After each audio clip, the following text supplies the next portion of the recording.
Nós teremos agora o painel 3, os impactos práticos do ChatGPT e outras aplicações de inteligência artificial generativa para processos de negócios. Nós convidamos a gerente de políticas públicas, relacionamento com a indústria para a América do Sul, da Meta, a senhora Verônica Toia.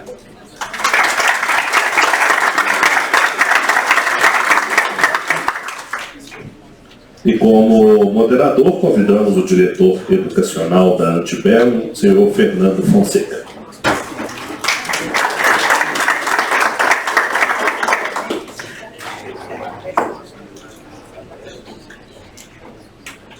Convidamos o senhor André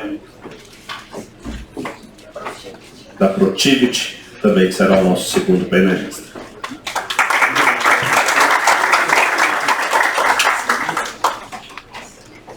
Nesse painel, eu gostaria de agradecer, André, por estar aqui. A gente vai começar uma pequena... Nós vamos fazer uma dinâmica um pouco diferente, nós vamos fazer uma pequena apresentação.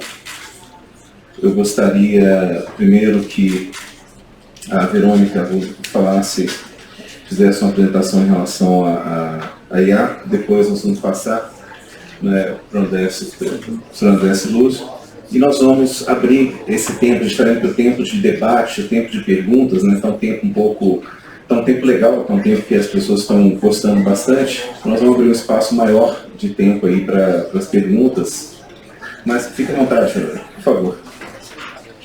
Bom, boa tarde a todos, obrigada, Fernando. Primeiro eu gostaria de agradecer em nome da Meta o convite feito pela FIENG e pela Antebellum. Obrigada, é sempre um prazer para a gente falar sobre os temas que envolvem a empresa. E eu sempre começo dizendo que, com minha defesa, eu sou uma bióloga trabalhando na área de políticas públicas numa empresa de tecnologia. Então eu não sou uma especialista de inteligência artificial, e graças a Deus que o Ricardo falou antes de mim, porque ele explicou tudo para vocês sobre inteligência artificial, e agora eu posso falar muito mais de políticas públicas e menos, talvez, de IA. E como o Fernando falou, eu trabalho na Meta hoje, na área de políticas públicas, e o meu foco é o relacionamento com indústrias, empresas, enfim, por isso que eu estou aqui. E aí, falando um pouquinho sobre inteligência artificial, ChatGPT e tudo que nós fazemos na Meta, a Meta, como o Ricardo comentou também, é um grupo que engloba aí 3 grandes empresas que são talvez as principais e que a maioria das pessoas conhecem, que é o Facebook, Instagram e o WhatsApp. E quando surgiu o Facebook em 2006, desde aquela época a gente já se utilizava da inteligência artificial, ela é a base da nossa empresa. Hoje, quando vocês veem recomendações, por exemplo, no feed, no Reels, ou recomendações de anúncio, basicamente é a inteligência artificial trabalhando e entregando para vocês esse conteúdo, que é o conteúdo que o sistema entende que o usuário quer ver. Além disso, a gente usa muito a inteligência artificial para integridade das plataformas. Então, quando a gente observa ali, ou quando a inteligência artificial capta discursos de ódio ou questões relacionadas à violência, a gente tende a derrubar o conteúdo. E é assim que ela funciona, nos ajudando ou nos auxiliando a manter o ambiente das plataformas de maneira mais íntegra. Em algumas semanas, talvez um mês, a gente lançou o Llama 2, que é a inteligência artificial generativa, já com 6 modelos pré-treinados e um modelo de conversação, que é justamente para que as pessoas possam colaborar. Então, a ideia do Llama é ser uma plataforma de inteligência artificial aberta, em que muitas pessoas vão conseguir ajudar a construção desta plataforma. E por que é benéfico a gente ter uma plataforma aberta, e por que a Meta pensou no Llama como uma plataforma aberta? Porque quando você tem um ecossistema que é colaborativo, você democratiza esse sistema, então outras pessoas vão conseguir construir ou fazer parte dessa construção. E além disso, para empresas acaba sendo benéfico porque elimina um pouco das questões que foram tratadas aqui, como por exemplo vieses, bugs, toxicidades, vulnerabilidades de sistema. Então, isso é corrigido muito mais rápido a partir do momento em que você tem diversas pessoas colaborando com a construção. O que acontece com a inteligência artificial? Também muito como o Ricardo trouxe. As pessoas têm receio, elas ainda têm medo, e eu sempre brinco que enquanto Hollywood fizer filmes com robôs matando pessoas, as pessoas vão ter medo da inteligência artificial, porque eu acho que é isso que fica na cabeça das pessoas e na memória, né, de todo mundo. Então, o nosso ponto de atenção é sempre olhar para a questão regulatória e também para a questão de dados pessoais, que acho que é o nosso foco aqui também, né, nesse dia sensacional que estou tendo aqui na Federação. Quando a gente pensa em inteligência artificial generativa, o grande ponto para a proteção de dados é a gente pensar da onde nós vamos tirar os dados para essa construção. Então, de onde virão os dados que vão ensinar os modelos, né? E isso foi uma das coisas que aconteceu com o ChatGPT logo no início, e ele teve inclusive um bloqueio, uma restrição de uso na Itália, porque a busca dos dados vinha da internet, então se utilizou muitos dados pessoais, e a Itália restringiu o seu uso até que a OpenAI fez algumas correções, algumas adequações, e o ChatGPT voltou a ser utilizado no país. Mas ainda existem muitos outros países que estão investigando essa questão de dados pessoais, como, por exemplo, a Alemanha. Então, uma das preocupações quando a gente pensa em inteligência artificial generativa é a origem dos dados que vão ser utilizados para esse ensinamento dos modelos.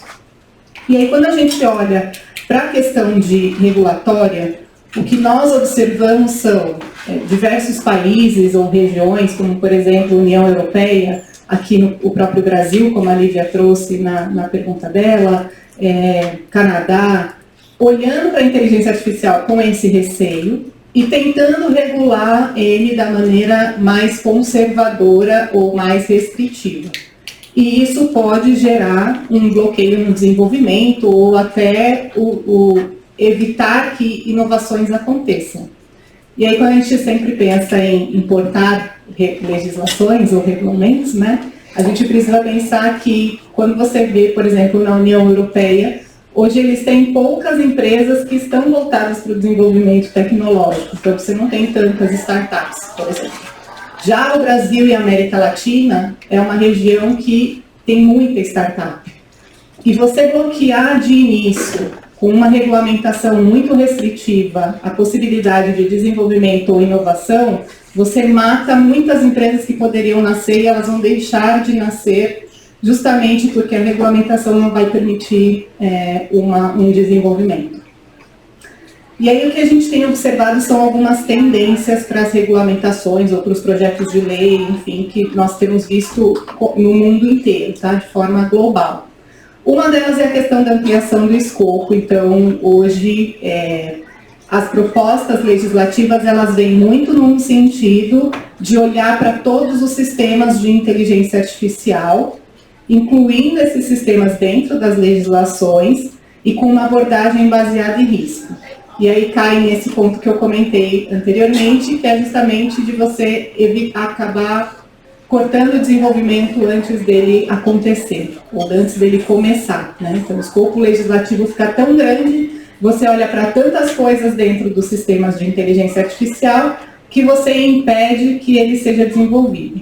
E da forma, por exemplo, como o Brasil tem discutido ou tem apresentado a proposta legislativa dentro de um projeto de lei, a gente vê que ele está abarcando todos os sistemas de inteligência artificial, o que significa que a gente teria restrição, inclusive, em fabricação, por exemplo, de medicamentos, ou nas questões de automação de produção.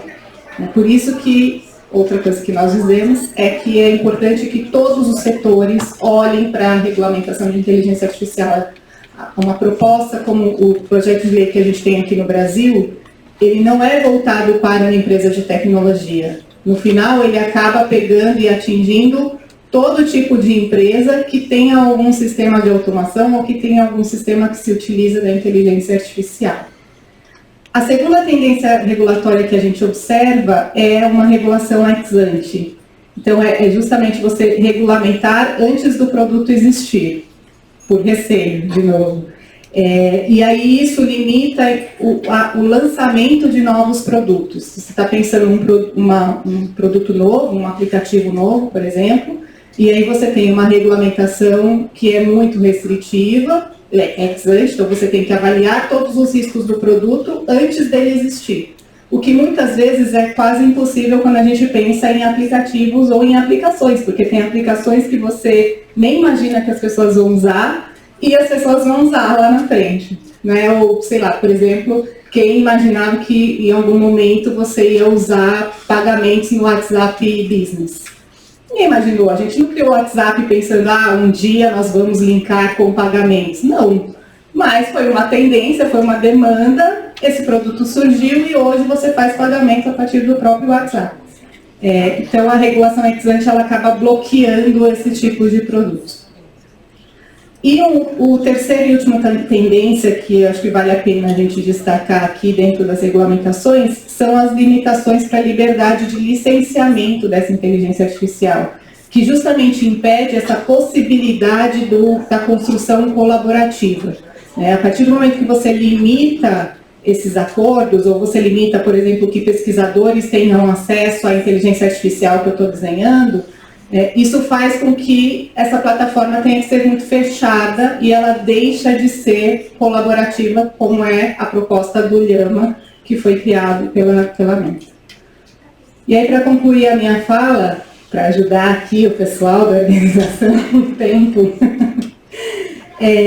o que a gente observa é justamente esse crescente interesse em regulamentar a IA, talvez porque seja o tema do momento, porque a gente tem visto o ChatGPT crescer muito e outras aplicações aí em amplo crescimento. Mas a gente também observa países que têm sido muito mais ponderados nessa discussão e que têm olhado muito para essa questão de não impedir os desenvolvimentos ao mesmo tempo em que você consegue ter uma proteção da pessoa, como, por exemplo, o Reino Unido, Emirados Árabes, Japão, que tem ampliado a discussão e tem sido talvez mais lentos nessa regulamentação ou nessa construção. E uma das coisas que a gente traz como pergunta é quem controlaria a tecnologia? Então, quem vai conseguir controlar essa tecnologia ou quem vai conseguir ser a autoridade regulamentadora, reguladora, enfim, pensando que inteligência artificial e proteção de dados, elas pode ser uma questão de que elas caminham lado a lado, mas não necessariamente em toda inteligência artificial você vai ter o uso de dados. Então isso também é uma das coisas que a gente precisa pensar ou refletir, ou todas as vezes que a gente tem uma discussão sobre propostas regulatórias, isso sempre vem à tona, que é justamente isso, olha, mas eu posso estar desenvolvendo uma inteligência artificial que não vai usar dado pessoal nenhum. Então, teoricamente, eu nem precisaria olhar para a LGPD, porque eu não vou estar usando esses dados. Então, quem que deveria ser o órgão regulador? E a outra questão a depender da inteligência artificial, você vai ter uma aplicação totalmente industrial, que não necessariamente vai passar por pessoas.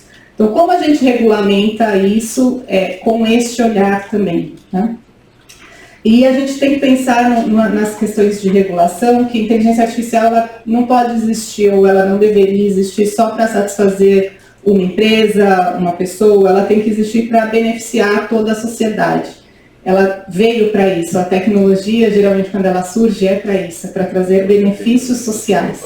Então, como é que a gente olha também para a inteligência artificial e para todo o seu desenvolvimento, pensando nesse benefício que vai ser trazido ao mundo? E aí, o último pedido, talvez até, é justamente para que todos aqui se engajem um pouco nessa análise. Hoje, como a Lívia trouxe, a gente tem um projeto de lei que está sendo discutido no Senado, e o que a gente vê é ainda muito pouco engajamento de setores industriais ou de setores produtivos que deveriam estar olhando para a proposta e contribuindo com essa proposta, com essa construção, mas que hoje ainda a discussão fica muito focado na questão dos juristas, ou do direito, enfim, porque foi um grupo de juristas que desenhou a proposta original do Senado, e muito focado nas big techs, que na verdade não deveria, né? Elas são só uma parte, são só um elo dentro do que é o escopo de inteligência artificial, e por essa razão eu entendo que a FIENG, inclusive como federação, poderia se envolver, engajar, enfim, imagino que estejam fazendo, mas até trazer muito mais e ampliar esse debate de como a inteligência artificial aplicada na indústria poderia ser regulamentada ou como deveria ser feita essa discussão. E é isso, obrigada. Eu, um pouco antes de passar para o André, até para a gente poder aproveitar também essas perguntas, eu fiz algumas anotações aqui, eu não quis colocar isso no começo, mas eu estava ali ouvindo o Donato, me veio à cabeça uma palavra: antropomorfismo. Se a gente querer atribuir a uma máquina, a um ser, antes, antigamente falava aos deuses, né, características humanas, a gente... E, da mesma forma, a gente começa a ter alguns relatos de pessoas, de uma forma, alguns relatos de pessoas, da gente conversando com a máquina como se ela fosse um ser. Isso, aliás, a intenção das tecnologias é essa, a intenção da Alexa, da Siri, de receber esse nome até esse, e a gente se pega xingando, ela fala assim, não é isso. Assim, não tem um dia que eu não xingo a Alexa, mas ela é minha amiga. O que a gente pede, assim, eu peço para tocar Beatles, ela toca Anitta, né? Entende errado e várias coisas assim. Então, quem tem uma Alexa sabe. Então, acho que todas estão do mesmo jeito. Mas a gente começa a xingar. Assim, é questão do... Você começa a conviver como se fosse um ser. E isso, talvez...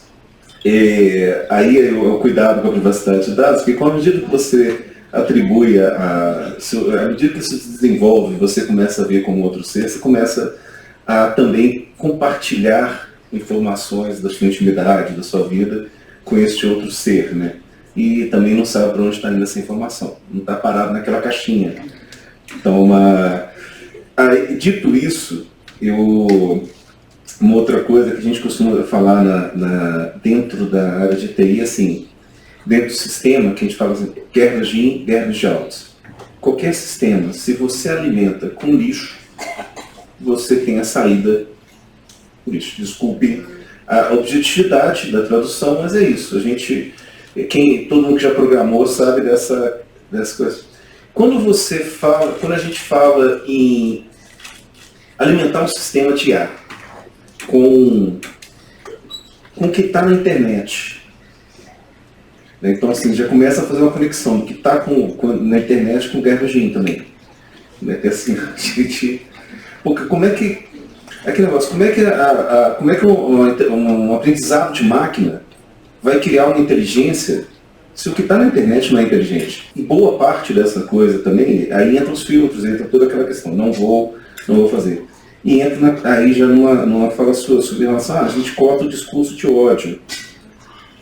Aí, e onde que você... Aí o discurso de ódio baseado na maioria do que a maior parte das pessoas na internet pensa, aquilo representa... Só colocando os obstáculos, gente. Só assim, esse discurso de ódio é um discurso de ódio mesmo? Ou é o que uma minoria barulhenta fala que é um discurso de ódio? Porque se você tiver uma minoria barulhenta falando isso na internet, a máquina vai aprender que aquilo é. Não importa se isso representa 1%. Da população. Então a gente vai ter essa posição. Então você foi falando, eu fui tomando nota de algumas coisas assim que eu achei interessantes, né? Na questão da generativa, ou seja, de onde vêm os dados, né? Ainda dentro do mesmo setor, a questão do bloqueio de desenvolvimento. A gente começa no país, igual o Brasil está discutindo isso, os Estados Unidos está discutindo e tal. E se eu entrar num país onde os direitos civis não são muito respeitados, e eu simplesmente, por exemplo, eu tenho conhecimento da a lei de privacidade da Rússia.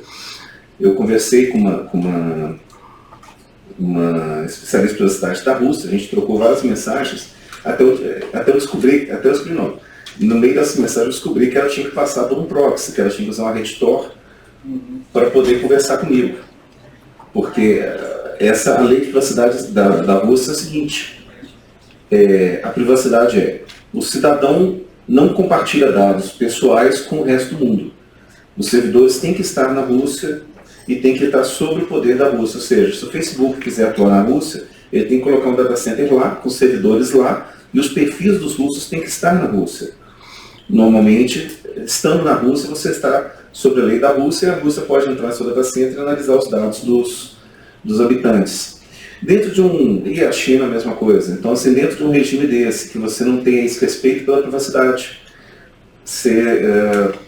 talvez a inteligência, outra coisa também, você não pode se expressar. Então, fica, pelo menos no que diz respeito à mídia social, existe uma unanimidade em relação a isso, porque o que você fala é o quê? É o que quer que você fale. Então, é como se toda a população pensasse da mesma forma.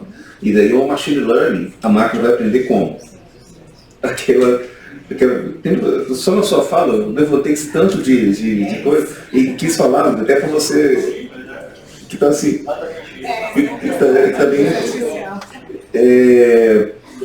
até a gente chegar então essa questão, e se a gente fizer essa regulamentação também, o ex-ante, quanto que nós vamos ficar atrasados em relação a esses países que não vão ter esses escrúpulos?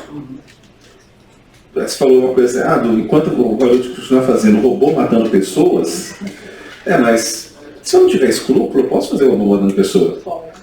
Eu posso treinar a inteligência melhor e posso fazer isso. Então, se até onde é positivo eu bloquear o desenvolvimento no Ocidente, nos países, deixando que isso aconteça livremente em outros países, né?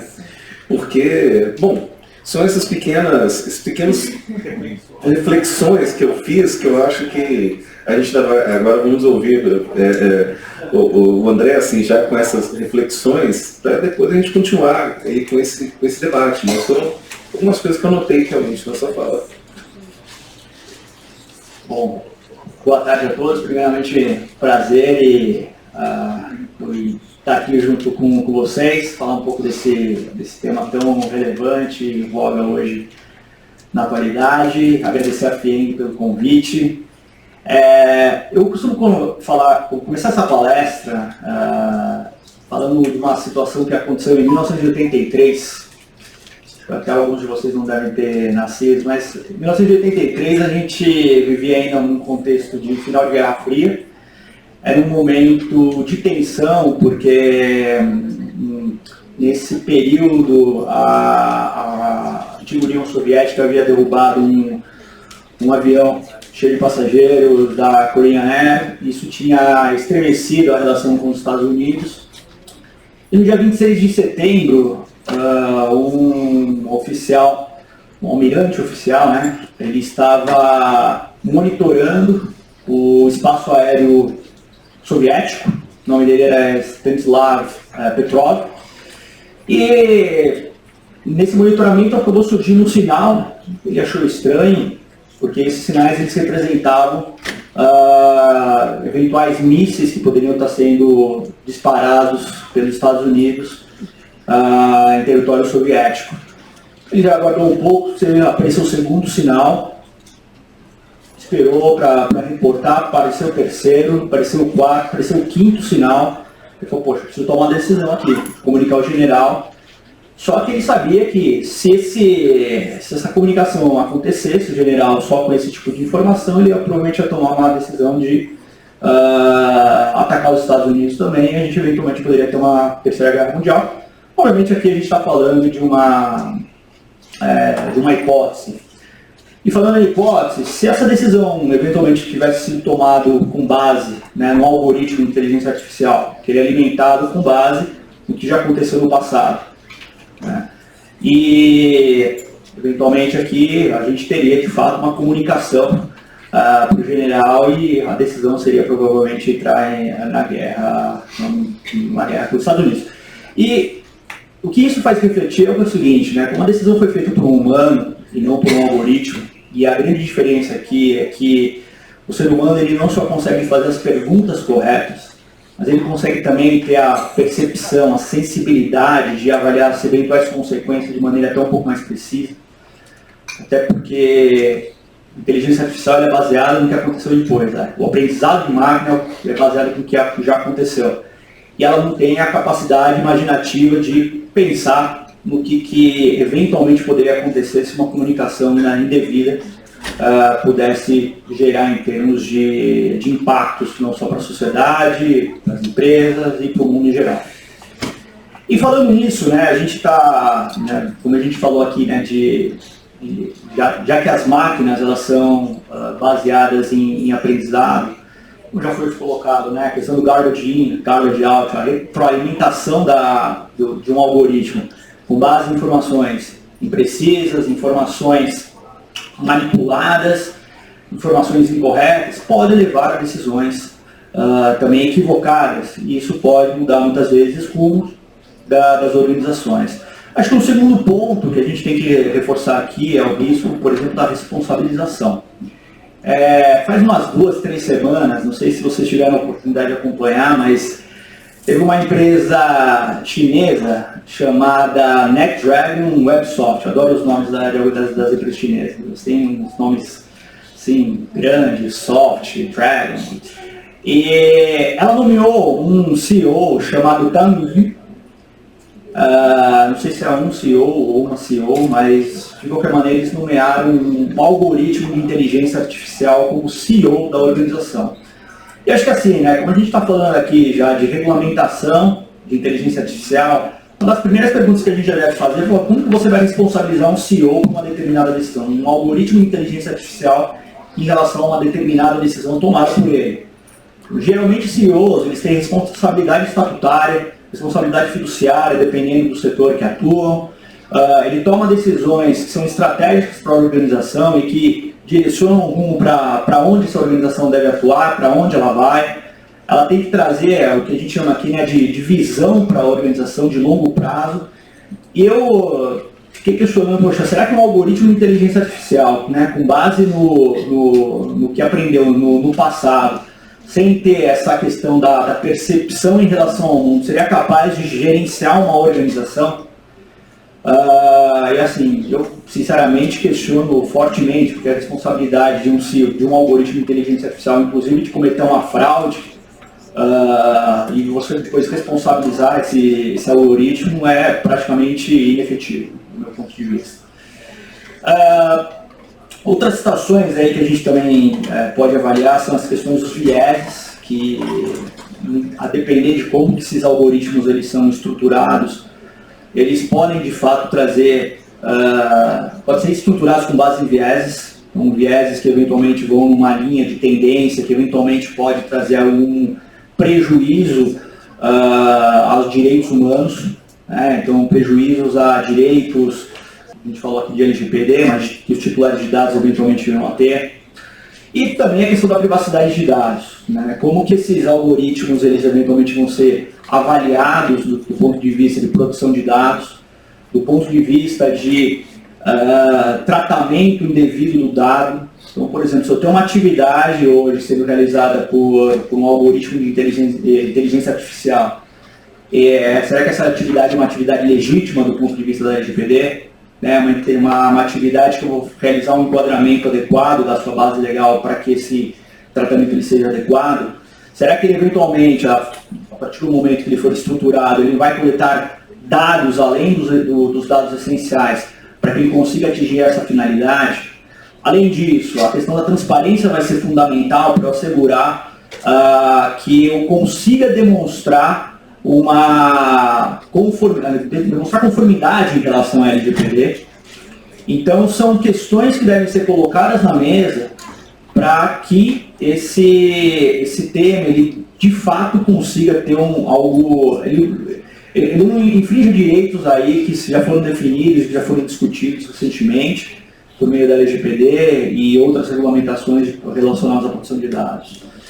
E claro, né, acho que assim, hoje a gente tem em vista que a PL, né, a 2338, está em discussão, provavelmente deve ser aprovada aí, não sei se nos próximos meses, o ano que vem, mas é uma regulamentação fundamental para que a gente tenha um respaldo em como gerenciar os riscos relacionados a essa nova tecnologia.